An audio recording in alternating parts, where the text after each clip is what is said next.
नमस्कार दोस्तों, मेरे चैनल में आपका स्वागत है। आज की कहानी है भाइयों की संपत्ति विवाद, पिताजी की सिक।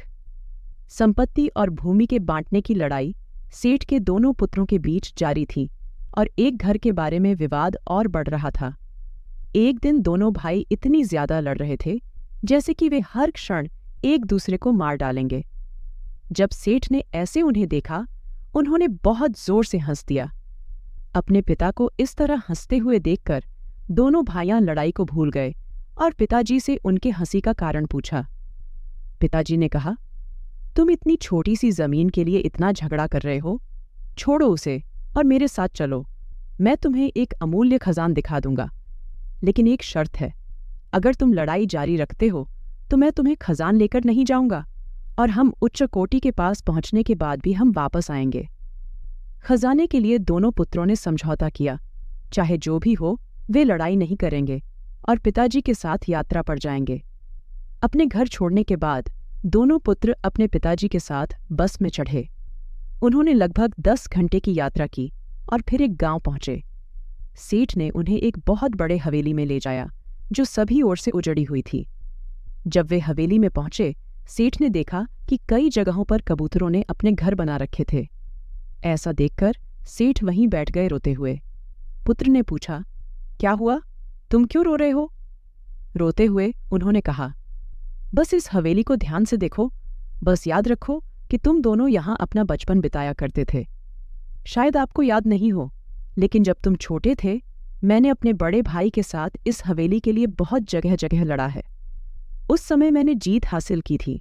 मैंने यह हवेली पा ली थी, लेकिन मेरा भाई का मेरे साथ रिश्ता काट चुका था और एक दूरस्थ देश में रहने के लिए चला गया था। फिर समय बदल गया और एक दिन हमें भी इस हवेली को छोड़ना पड़ा।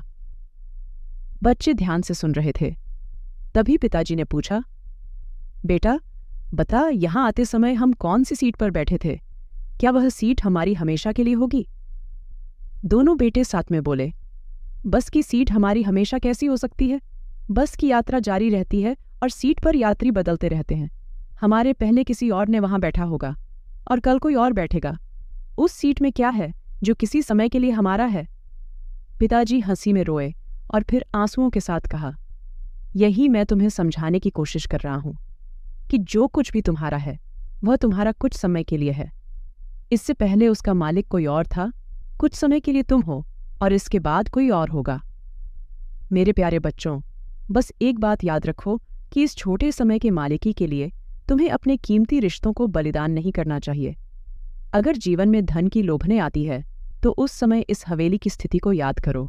याद करो कि ऐसे ही स्थानों पर किसी दिन कबूतर अपना घर बना लेते हैं। उस बस की सीट को याद रखो जिसके यात्री रोजाना बदलते रहते हैं। उस सीट के लिए अपने रिश्तों की कुर्बानी न दो। दोनों बेटे पिताजी के शब्दों का मतलब समझ गए और रोते हुए उनके पैरों में गिर पड़े और माफी मांगते रहे। सीख, जो भी धन हमारे पास है वह सब हमारा है। वह सब हमारा कुछ समय के लिए ही है। कुछ समय के बाद मालिक बदल जाता है। धन के परिवर्तन के कारण किसी भी मूल्यवान रिश्ते को ना खोना। मुझे आशा है कि दोस्तों, आपको यह कहानी पसंद आई होगी। अगली कहानी में फिर से मिलेंगे। कृपया मेरे चैनल को सब्सक्राइब करें ताकि आपको और रोचक कहानियां मिलती रहें। धन्यवाद।